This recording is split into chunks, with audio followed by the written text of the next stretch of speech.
Bonjour à tous et bienvenue sur le Morning Call. Je suis Hanan Ferjani en direct de Pointe-Noire au Congo. Je suis Robert Kodingo, bienvenue dans cette édition du Morning Call sur Africa News.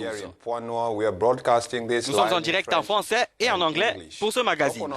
À la une, chute de la production de pétrole au Nigeria du fait des attaques du mouvement des Vengeurs du Delta du Niger.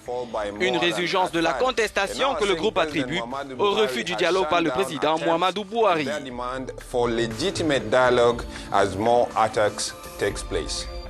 Nous ne sommes pas si divisés que nous le paraissons. Les mots de Barack Obama lors des obsèques des 5 policiers tués par balle à Dallas il y a quelques jours. Pendant ce temps, les dénonciations contre les violences policières à l'encontre des Noirs se poursuivent derrière le mouvement Black Lives Matter aux États-Unis et au-delà.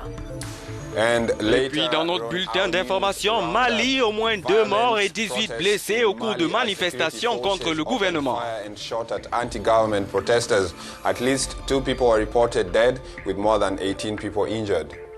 Et puis les fanatiques de boxe pourront peut-être bientôt se mettre dans la peau de la légende Mohamed Ali. Un mois après sa mort, les gants qu'il a portés lors de son combat face à Joe Frazier sont vendus aux enchères dans le New Jersey. Tous les détails dans notre page sport.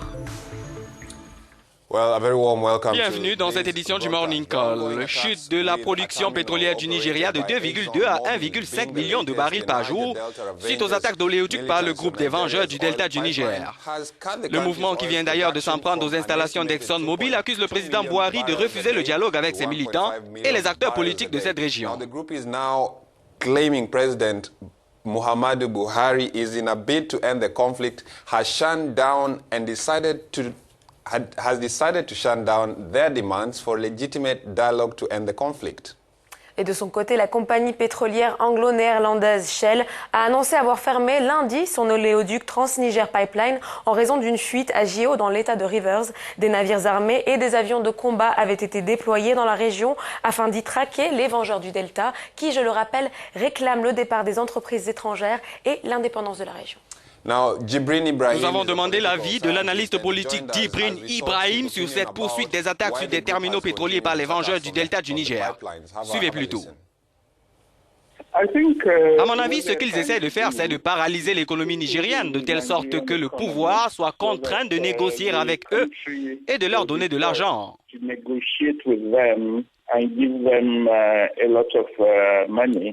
Ils essaient de faire du chantage au Nigeria pour obtenir des fonds de cet État, de cette fédération.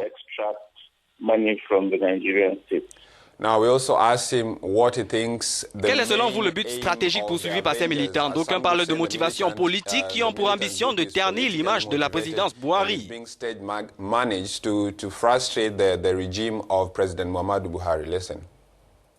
Souvenez-vous que sous la présidence de Goodluck Jonathan, des contrats estimés à des centaines de millions de dollars ont été attribués aux militants pour surveiller les oléoducs. Cet argent leur servirait également à acheter des armes, des explosifs et rendre cette région ingouvernable en cas d'une défaite du président Goodluck. On vit donc en quelque sorte les conséquences de cette politique mise en place par Goodluck Jonathan pour compliquer la situation dans cette région.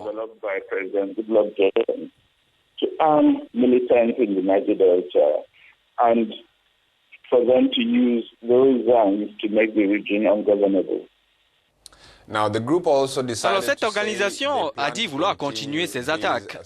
Pensez-vous que ce soit la meilleure stratégie? Je pense que l'État nigérian s'est engagé à continuer à payer ses militants qu'il a désarmés en 2009.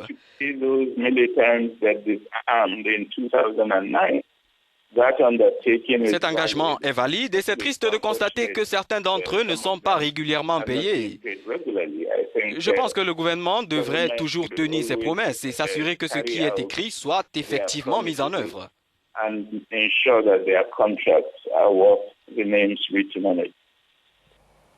C'était Djibril Ibrahim à Abuja au Nigeria.